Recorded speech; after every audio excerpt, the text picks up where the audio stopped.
Hi guys, magandang araw sa inyo lahat. Alright, umpisahan na po natin. Banatan na natin yung mga kaaway.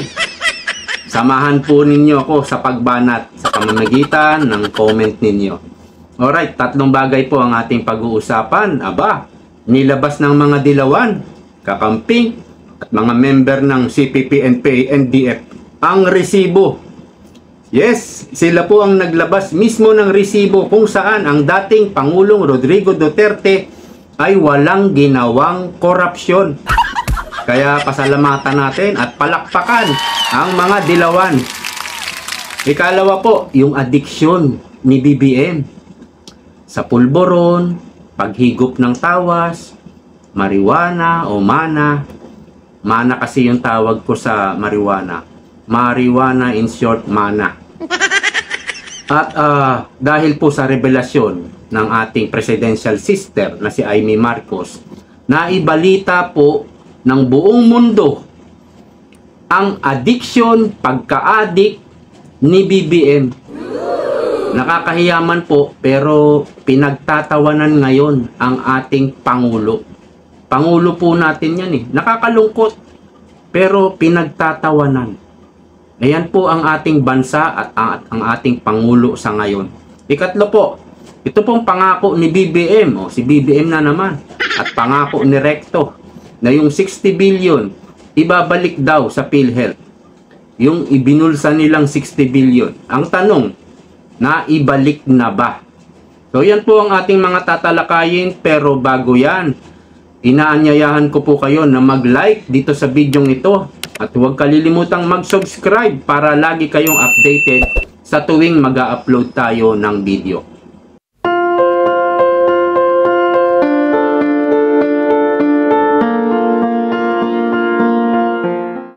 Okay, dito po sa inilabas na salin ng mga dilawan. Ito po, sila po ang naglabas nito eh. Ayan oh. Dito po sa right side, sa may taas, may nakalagay po na logo, Akbayan Party List. Ang party list po partido ni Risa Hontiveros, Akbayan. Sila po ang naglabas nito. Kaya salamat Risa Hontiveros. Ayan ang salin ni dating Pangulong Rodrigo Duterte, Tatay Digong.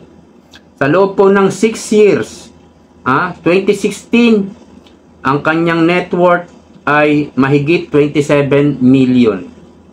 After po ng 6 years, naging 37 million, mahigit. Ibig sabihin, tumaas lang po ng 10 million. No? Ito po yung nagmamatch sa sahod ni Tatay Digong. Ang naaalala ko, sinabi ni Tatay Digong, ang sahod niya lang bilang presidente ay 200,000 pesos. So sa 10 months po, yun po 2 million. At sa loob po ng isang taon, ang kanyang total na sinasahod ay 2.4 million. Nagmamatch lang po sa salin niya, no? Ayan eh, from 2016, 2017, naging 28.5 million. So umangat po ng 1.5 million. Mas mababa pa sa kanyang sahod. Kasi po, wala namang ginagastos ang Pangulo. Sa Malacanang, libre po yung pagkain nila doon eh. Kuryente, tubig, wifi, libre po yan eh. May budget po sila na yun po ang nagbabayad sa gastos ng Malacanang. At talagang yung sahod lang ang inaangat ng salin ng Tatay Digong. 2018, umangat ng 3 million. Kulang-kulang 3 million. 2019, umangat ng 2 million. Sa madalit sabi, ito nga 2021, 38.7 million. Noong 2022, bumaba pa. Naging 37.3 million. Bumaba ng 1.4 million. Saan ka nakakita ng Pangulong ganyan? Lahat po ng politika ngayon pataas eh. Ito, 2021, pagdating ng 2022, bumaba pa yung kanyang salin. Ibig sabihin, nagmamatch lang po yung sahod ng presidente, Tatay Digong. Kaya wala kang makitang korupsyon no? Sa SALN pa lang. At ang naglabas nito, Akbayan. Kaya pasalamatan natin. Kung ang isang politiko na magnanakaw, ang magnanakaw po kasi, pinsan nito yung mayabang. Kasi, ang dami nating nakikitang mga politiko na may mga pagmamayari ng maraming lupain, no? May mga dating mayor, matagal na naging mayor, na nangangamkam ng lupa sa mga probinsya. Umuputok po yung ganyang balita dahil nahihahayag po yung ibang mayor o gobernador, papautangin nila yung may-ari ng lupa. Yung may-ari ng lupa, alam nila hindi makakabayad at papatungan yun ng papatungan ng interest hanggang sa yung inutang nilang na maliit lang, lumaki na ang kanilang utang dahil sa interest. At pag hindi na makabayad, yung pobreng magsasaka, kakamkamin na po yung lupa ng gobernador, ng mayor. Dito po sa dating Pangulong Rodrigo Duterte, tumagal po siya ng mahigit 20 years bilang mayor. Hindi po natin nakitaan ng luxury car, ng mga maraming trip abroad. Hindi po tayo nakakita sa kanya ng helicopter. Wala po siyang beach resort, private resort. Wala po siyang ganyan. Kaya talagang itong taong ito, walang bahid ng korupsyon. Hindi po sa kanya, sabi niya nga wala siyang sakit na ganyan. Yung kleptomaniac, hindi niya yan sakit. So makikitaan mo talaga na wala talagang korupsyon. At nung panahon niya, walang rallying tungkol sa korupsyon. Yung malalaking rally ngayon, wala po. Ang rally dati, EJK. At doon naman, sa EJK na yon, it's a legitimate government action. Sinasabi nga, legitimate government program na labanan itong mga addict, drug pusher at mga drug lord. At maraming napabalita na tumumba itong mga to. Dahil naglaban daw, sa akin naman, napaka notorious po ng mga taong yan. Yan po yung mga addict, mga drug pusher, na para mapanatili nila na masustentuhan yung kanilang addiction, gumagawa po sila ng krimen. Mga kriminal po yan Mga nangu-hold up, nangaagaw ng motor. At hindi lang yun, matapos agawin ng motor, babarilin pa. Kaya mga notorious po yan Mga armado po yung mga yan. At yan po yung nakita ng mga komunista na ipanlaban kay Pangulong Duterte. Wala silang makitang korupsyon. Wala. Yan po ang nakita nila na ito pwede nating mabudol ang taong bayan, masira si Pangulong Duterte. Kaya kung ihahambing mo ngayon sa ating Pangulo, ito po ang salin ng ating Pangulo. Diyos ko po, 2024, 1.3 billion. Billion po ang asset, ang net worth ni PBBM. At mayroon po tayong ipaparinig sa inyo. Ito po ipakinggan nyo ng mabuti. Nung tumakbo ako ng presidente, siguro wala kayo doon, at that time you were here, I promised 3 fundamental issues sa ating bayan. Ayan. One is graft and corruption. Ayun.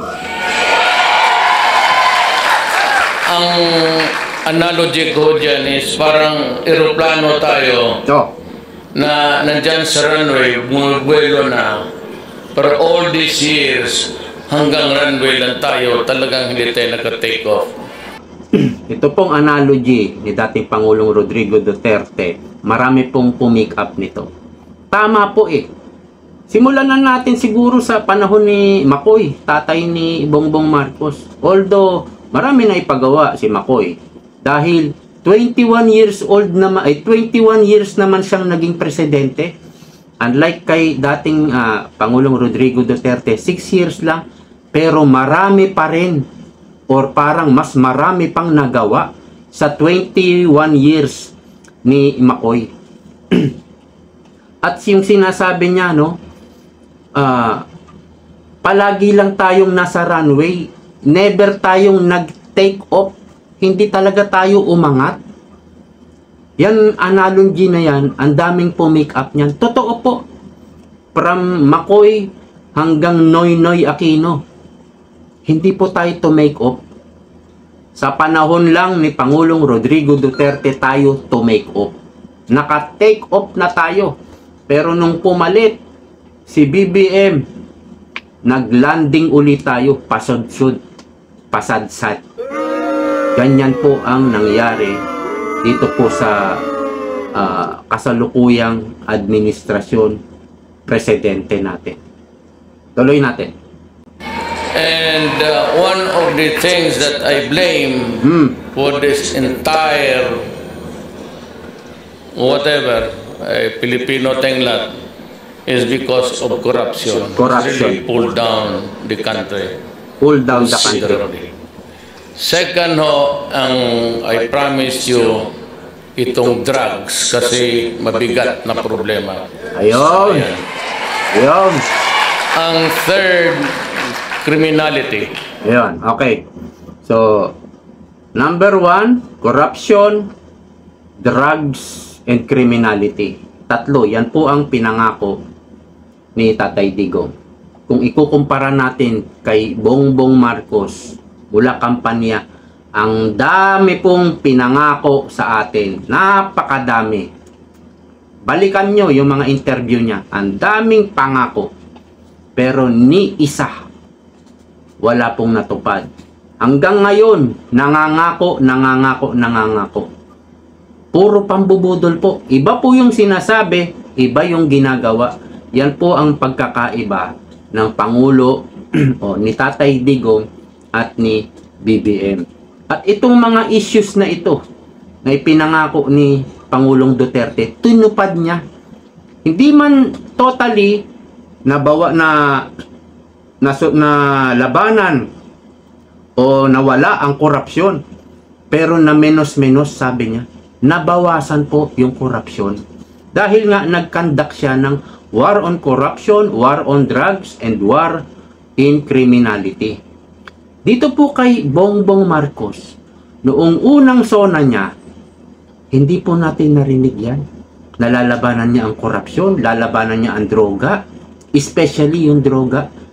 Hindi po natin narinig sa unang sona niya. Hindi po. At yung criminality. Magkakaugat yan eh. Magkakaduktong yan eh. Yung drugs,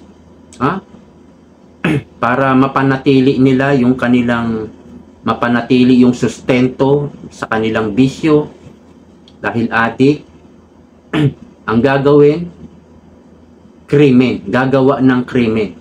Hold up, agaw motor. Yan. At matindi pa nun, matapos agawin ng motor, babarilin pa. So, magkaduktong droga at criminality. Magkaduktong din yung corruption at criminality. Dahil itong corruption, marami. Halimbawa, media. Reporter, media man. Pag may media, ibinalita yung corruption, kagaya kay Percy Lapid, tumba eh. Tumba. Ayan ang example, si Percy Lapid. Kapag may mga ganyan, corruption po yan. Kaduktong po yan, criminality. So, magkakaduktong po yan, tatlong yan. Pag itong corruption at drugs, nilabanan mo, mababawasan ang criminality. Mababawasan ang krimen. Yan po ang ginawa ni dating Pangulong Rodrigo Duterte. Kaya nakaramdam, nakalasap tayo ng peaceful. Maglakad tayo sa gabi. Walang mangyayari sa mga anak nating babae. Hindi nare-rape, hindi namumolestya. Peaceful. Yan po ang naibigay sa 6 years na paglilingkod ni Tatay Digong. Walang korupsyon, nawala ang droga, nabawasan ng criminality. Compare mo kay BBM. Alright, punta na tayo dito po sa revelasyon ng presidential sister kung saan inakusahan niya si BBM na isang lulong sa ipinagbabawal na gamot at ito'y ibinalita sa buong mundo. Marami pong nagbalita. Japan, China, yung AP, yung Associated Press. Matagal na pong dyaryo yan, matagal na pong media yan, panahon pa ni Makoy. Nagbabalita na yan. Yung KBS sa Korea, Al Jazeera, Reuters. Yan yung isang mga halimbawa na nagbalita tungkol sa revelasyon ni Amy Marcos. India, yung Indian Express, WION, Indian ano po yan, media. Ang dami pong nagbalita at ang malungkot, nakakahiya. Nakakahiya para sa Pilipinas, sa ating bansa, nakakahiya ang ating Pangulo. Dahil nakaladkad po na ang ating Pangulo ay gumagamit ng cocaine, marijuana. At hindi lang yun. Yung mga kasamahan niya doon sa Malacanang, ginawang drug din. Yung palasyo, yung Malacanang. Talagang, ang laking baho, ang laking basura ba tawagin ito? Malaking kahihiyan ang ibinigay sa atin ng presidenteng ito. So dito po dahil diyan sa revelasyon ni presidential sister Amy Marcos ay gumatong naman ito si Nanay Lenny. Ito lang yung ito lang yung analysis ko. Ayan, nagpahayag si Nanay Lenny, Naga Mayor Lenny Robredo na bahala. PNP asset itinuturong pangunahing drug personality sa isang barangay, pati high school students na dadamay na. Biruin nyo yan. Noong DepEd Secretary, si Vice President Sara Duterte, binabantayan niya ito na magkaroon ng drugs sa mga eskwelahan. Binabantayan niya ito Kaya itong mga komunista, tuwang-tuwa ito Ito yung nagbe-benefit sa mga nangyayari sa bansa. Lumalaganap ang droga, bumabalik, no? Ang criminality, corruption, talamak na talamak, at yung pagbagsak ng ekonomiya. Yan yung mga gustong mangyari ng komunista. Yan mga yan. Para nang sa ganon, madali silang makakahikayat, makaka-recruit ng kanilang member. Ang gusto nila, magalit ang tao sa gobyerno. Ito na ngayon nangyayari na. Nagagalit o galit na ang tao sa gobyerno. Kaya sa pagkakataong ito, madali silang makakapag-recruit. Kaya ang nagbe-benefit dyan, ang mga komunista, mga teroristang NPA. Ayan po ang dulot ng ating presidente sa kanyang pagkakalulong. Napapahiya po ang bansa at yung ating presidente bilang Pilipino. Paano na yung mga OFW natin dyan? Kakantsawan, oy, presidente nyo, drugista pala. Nabalitaan nila sa balita, sa bansa nila. At ito pong ikatlo, yung 60 billion na kinuha ni Recto at ni Bongbong Marcos at ipinangako naman ni BBM na ibabalik, ay hindi pa po na ibabalik ni Bongbong Marcos. Hindi pa. Dito po sa interview kay Tony Laichon, interview po ito ni sino ba nag-interview, yung mataba sa GMA7? Si Jessica Soho. Sorry po Jessica. Ma'am Jessica. Hindi mo mataba si Ma'am Jessica. Chubby-chubby lang. Alright. Ayon po kay Dr. Tony Lechon, yan po ay talagang lumalaban sa healthcare system natin sa Pilipinas. Hanggang ngayon, yung pinangako ni Bongbong, 60 billion, hindi pa naibabalik sa PhilHealth. Kayo na po mag-research, interview po. Kahapon lang yata yun, o nakaraan. Interview ni Jessica Soho kay Tony Lechon. Sinabi ni Tony Lechon, inilabas niya, ibinulgar niya, hindi pa naibabalik ni Bongbong Marcos ang 60 billion sa PhilHealth na ipinangako niya. Siguro, ang aking duda dyan, hinihintay pa yung 2026 budget at dun kukunin yung 60 billion ibabalik sa PhilHealth. So baka kasama na po ito sa GAA na gagawin. Ibig sabihin, papaano yung 60 billion na kinuha nila? Saan nila dinala? Ha? Ako'y naniniwala, binulsa yan. Binulsa. Sabi, ginamit daw sa infrastructure. Bawal nga po yun. Naka-earmark na po yung pera, pondo sa health. Naka-earmark na. Sa health lang yan gagamitin. Wala nang iba. At mayroon ng mga provision dyan, ginawan lang ng paraan ni Recto para makuha yung bilyon-bilyon pera na yan. Tapos, sinabi na ginamit daw sa infrastructure yung 60 billion na yan. Ang naging reaksyon ng tao, asan? Asan mga pinatayo? Wala tayong makitang mga ipinatayong infrastructure. 60 billion, napakalaki niyan. Napakalaking pera niyan. Kaya, maraming sasagutin si PBBM pagbaba niya sa Malacanang. Maraming dapat siyang sagutin at ipaliwanag. So, paano yun? Naibulsa na yung 60 billion na yan. Dapat yun ang ibalik. Yung 60 billion dapat galing sa bulsa nila.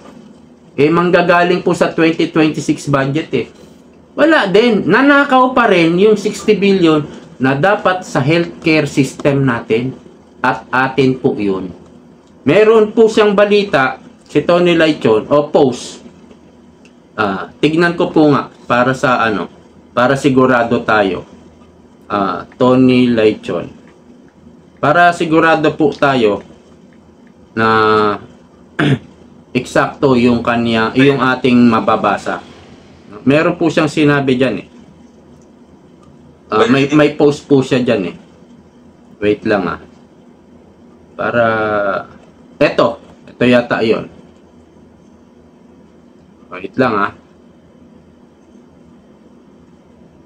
hindi yan. Kung makikita mo sa nananapaw pa nga yung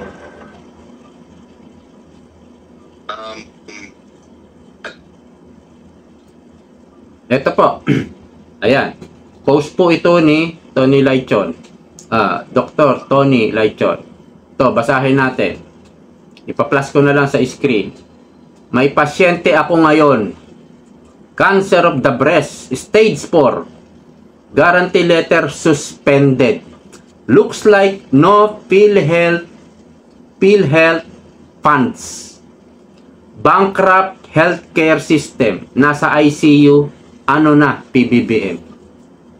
Sinuspindi po yung guarantee letter ng isang pasyente. May cancer na, stage 4. Napakahirap po nito kung sinuspende. At kung may patakaran ang ospital, kapag wala kang guarantee letter, na sino magbabayad kung meron kang operasyon, kung merong mamahaling gamot na dapat ibigay sa'yo, o walang guarantee ang ospital, maapektuhan po yung gamutan dito sa taong may cancer. At sinasabi niya, bankrupt healthcare system. PBBM. Isang doktor yan, na kilala. Hindi yan magsisinungaling, hindi yan gagawa ng kwento-kwento lang. Itataya niya yung pagka-doktor niya. itataya niya yung kanyang kaluluwa para lang siraan si PBBM. Hindi po maninira yan. Totoo po yung sinasabi niyan. Bankrupt na po ang ating healthcare system. Matindi po ito. Matindi po ito. At walang takot na inihahayag yan ni Dr. Lechon. Dahil mayroon siyang ebidensya, sigurado yan. Na kung sakaling demanda siya nitong mga durugistang nasa administrasyon. Ang lakas ng loob Siguradong may hawak na ebidensya yan. Talaga namang sinuspende yung guarantee letter. Ito yung ebidensya. Hindi ako nagsisinungaling. At sinasabi niya, bankrupt ang healthcare system sa Pilipinas. Totoo yan. Matagal na pong sinabi ng Supreme Court na ang PhilHealth bankrupt na. Bankrupt na. Baka inalalayan na lang yan ng BSP, Bangko Sentral ng Pilipinas.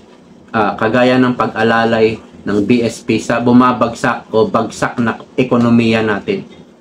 Ganyan na po ang nangyayari. Napakasaklap. After po na maka-take off tayo sa panahon ni dating Pangulong Rodrigo Duterte, pinasadsad po ng Pangulong ito ni Bongbong Marcos Jr. So yan lang po sa ngayon. Maraming salamat. See you po next time. Bye-bye.